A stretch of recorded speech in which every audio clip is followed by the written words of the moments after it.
Know the top stories of the day. Understand the issues that matter. This is Manila Bulletin News on Web. Your quick rundown of top news in the country and around the world. Manila Bulletin, celebrating 120 years of timely stories and timeless truths. Be fully informed. Hi, I'm Barbie Atienza. This is MB Now, and here are your news on web. Typhoon Fabian, with an international name Infa, has further intensified while moving westward slowly this morning, July 21, according to the Philippine Atmospheric, Geophysical, and Astronomical Services Administration, or Pagasa. Fabian and a severe tropical storm with an international name Sempaka are continuously enhancing the southwest monsoon or habagat. Sempaka was estimated at 1,065 kilometers west-northwest of extreme northern Luzon or outside the Philippine area of responsibility on Wednesday morning. In the next 24 hours, light to moderate monsoon rains, which may become heavy during thunderstorms, will prevail over Metro Manila and some parts of Luzon. Meanwhile, the rest of the country will experience partly cloudy to cloudy conditions with rain showers or thunderstorms. Pagasa warned against possible flash floods or rain-induced landslides during heavy or prolonged rainfall, particularly in areas that are highly susceptible to these hazards. Fabian will likely move westward until Thursday evening, July 22, and west-northwestward by Friday morning, July 23. It will then begin to turn northwest by Friday evening. Furthermore, Pagasa said that Fabian may further intensify and reach its peak intensity of 165 kilometers per hour on Thursday.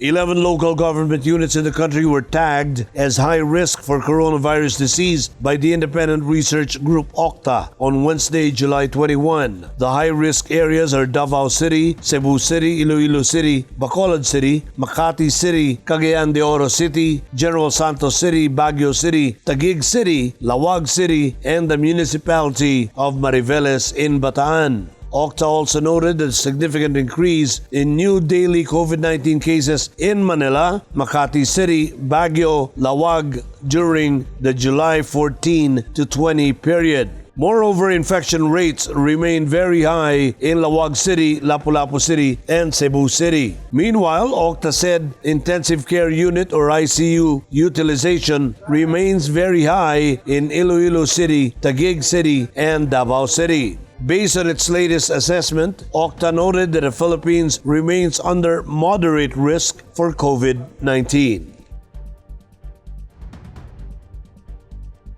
The Department of Labor and Employment is tightening its belt in its efforts to extend the tenure of its hired contact tracers amid the current threat posed by the highly contagious Delta variant of the COVID-19. DOLE Secretary Silvestre Bello III recently bared that they would be extending the tenure of some 5,700 contact tracers for a maximum of 2 months at a cost of 200 million pesos to the agency. The contact tracers were hired in late April under DOLE's Tulong Panghanapbuhay sa Ating Disadvantaged Displaced Workers or TUPAD program. Bello said the Metro Manila mayors, through Metropolitan Manila Development Authority Chairman Benhar Abalos, requested from DOLE over the weekend that the original 3-month tenure of the contact tracers be extended for another 3 months. The salary for each contact tracer is 16,000 pesos a month. DOLE had previously allocated 296 million pesos for the salaries of the workers for the previous 3 months. Malacanang said the government's COVID-19 pandemic task force will soon meet to discuss the suggestion of local chief executives to suspend its policy that allowed kids aged 5 and up to leave their homes. Presidential spokesman Harry Roque made the statement after the mayors of Metro Manila agreed to appeal to the Interagency Task Force for the Management of Emerging Infectious Diseases to suspend the said policy due to the surge in cases and the threat of the Delta variant. In his press briefing this afternoon, Roque said the IITF will meet on Thursday to discuss discussed the matter, saying it was difficult to neglect the suggestions of local government units. Early this month, the IATF allowed kids at least the age of 5 to leave their homes and go to specific outdoor sites in areas under Modified General Community Quarantine and GCQ. Despite the report of local transmission of the dreaded Delta strain, Roque said on Wednesday that the IATF will continue to rely on data if it were to tighten restrictions because controlling the spread of COVID-19 was as important as looking out for the welfare of the people. Meanwhile, Roque said that if ever there would be a need for stricter quarantine classifications, their implementation would either be granular or localized. Here is a roundup of news in and around Metro Manila. Let's watch this report. Manila broke the national record it previously set for the highest single-day vaccination on Tuesday, July 20. Mayor Francisco Isko Moreno Dumagoso said the city was able to administer 44,077 vaccines yesterday, which is 1,066 more than its July 5 record. Out of the 44,077 vaccines deployed, 19,911 were for the first dose and 24,166 were for the second dose. On July 19, the number of vaccines deployed in the city also hit the 1 million mark. Quezon City Mayor Joy Belmonte has approved an ordinance to fully implement the QC Pass contact tracing application in all business establishments in the city. The ordinance, which was introduced by Councilor Franz Pumaren, requires establishments to prepare their QR codes for the full implementation of the contact tracing app on or before August 15. Business establishments that fail to comply will be penalized. For the first offense, imposes a 3,000 pesos fine and suspension of franchise or business permit until the violation has been rectified. A 5,000 peso fine and suspension of franchise or business permit with the issuance of a temporary closure order will be meted for the second offense, and the business permit or franchise will be revoked and a closure order will be issued on top of 5,000 peso fine for the third offense. And now let's take a look at the latest news in other parts of the country. Here are the details. Tourists who wish to travel to Oriental Mindoro won't need an RT-PCR test as a requirement so long as they are fully vaccinated. The new travel policy is part of Executive Order No. 30 issued last July 19 by Oriental Mindoro Governor Bons A. Dolor. The vaccinated travelers will still undergo health screening procedure at the port of Calapan or in any other 5 ports of entry of the province. An individual who is planning to go to Mindoro is advised to create an account in spass.ph using his or her mobile number and fill up all the needed information in the registration form.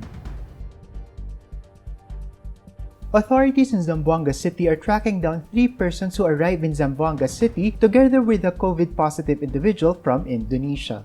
The person who tested positive was identified as a crew member of an international barge whose route includes Indonesia, a country with a high number of cases of the Delta variant. The COVID-positive individual was said to have boarded the fish carrier truck in Cagayan de Oro after presenting a pending RT-PCR test result. The results later showed that he was COVID-positive and tests are ongoing to see if he was infected with the Delta variant.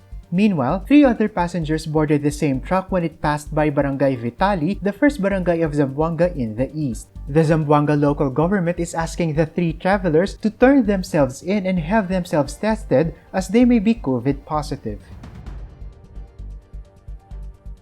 The military in Maguindanao said residents of a conflict-affected village in the province have denounced the Bangsamoro Islamic Freedom Fighters and the path of violent extremism bred by the terror group. The people of Barangay Pagatin Datu Salibo have withdrawn any support to the violent extremists through simple ceremonies held at the 6th Infantry Battalion headquarters on Tuesday. The signing of a fatwa, a local edict that states they will denounce and no longer support all forms of violent extremism, followed the event. The activity was a result of the community support program preventing and countering violent extremism conducted by the government that aims to clear the barangay from the influence of the BIFF and other violent extremist groups. Now for the updates from around the world, here is that report.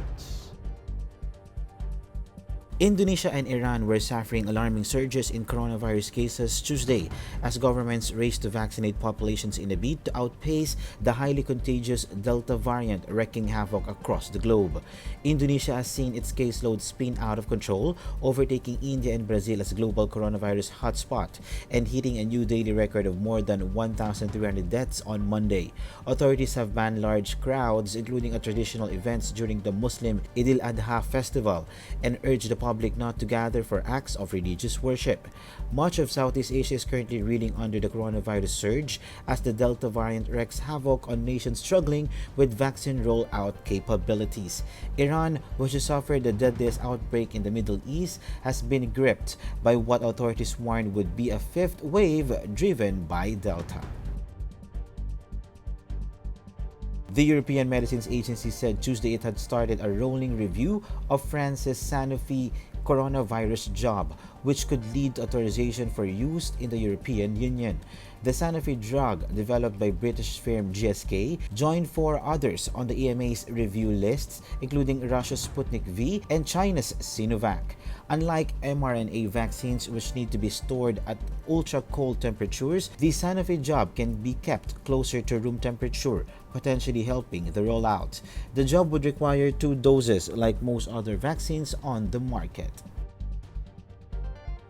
Earth's wealthiest man, Jeff Bezos, spent a few minutes outside the planet's atmosphere Tuesday on Blue Origin's first crewed space mission, a breakthrough moment for the space tourism sector that, after years of delays, is now poised for liftoff. The flawless 10-minute hop from a West Texas base to beyond the Kármán line, the internationally recognized boundary marking the start of space, and back again to the surface for a gentle desert landing minted for a new astronauts, including the oldest and youngest ever. Bezos said afterwards that, like those who had gone before him, he was amazed and awestruck by the Earth and its beauty, but also its fragility.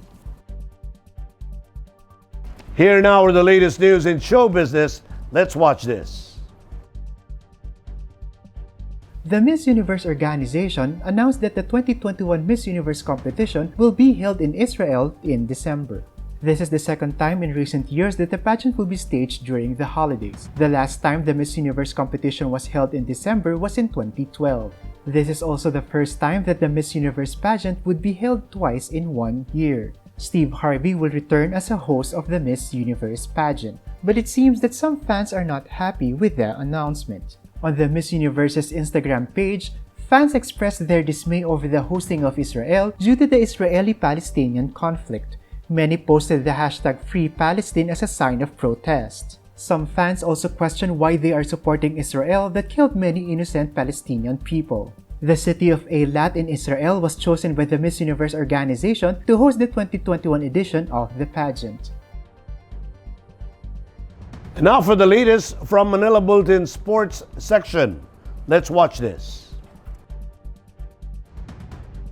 Giannis Antetokounmpo scored 50 points in an astounding all-around performance, and the Milwaukee Bucks captured their first NBA title since 1971 by defeating the Phoenix Suns 105-98. The Bucks won the best-of-7 NBA Finals by 4 games to 2, becoming only the 5th team to claim the crown after dropping the first 2 games.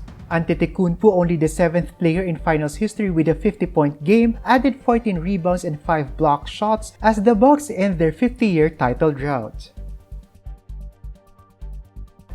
In today's Tech Talk, the Manila Bulletin's Tech Lab team found a device that can help you when you are fidgeting. Let's check it out.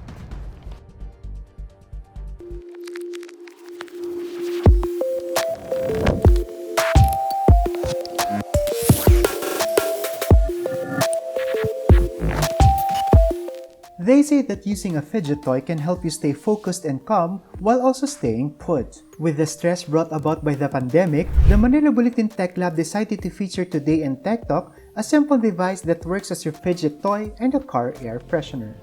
This is the Fidget Moray, a palm-sized device that can help you relieve stress that can cause fidgeting. It also doubles as a car air freshener. The box comes with its own fragrance that you can insert behind its propeller.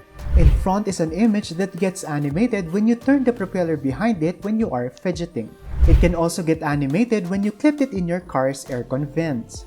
This dual-purpose device may be considered as low-tech, but for people who goes through so much stress, most especially during this pandemic, a fidget toy can help you relieve stress, refocus your thoughts, and gives you a fragrant smell. And that is Tech Talk for this week. Join us again next week for more tech updates. Be fully informed.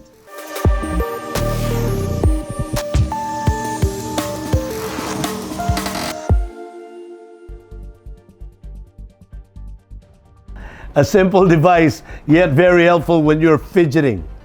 And those are the news on web today, July 21, 2021. For more news and details, get your copy of the Manila Bulletin newspaper tomorrow, or you can log on to www.mb.com.ph,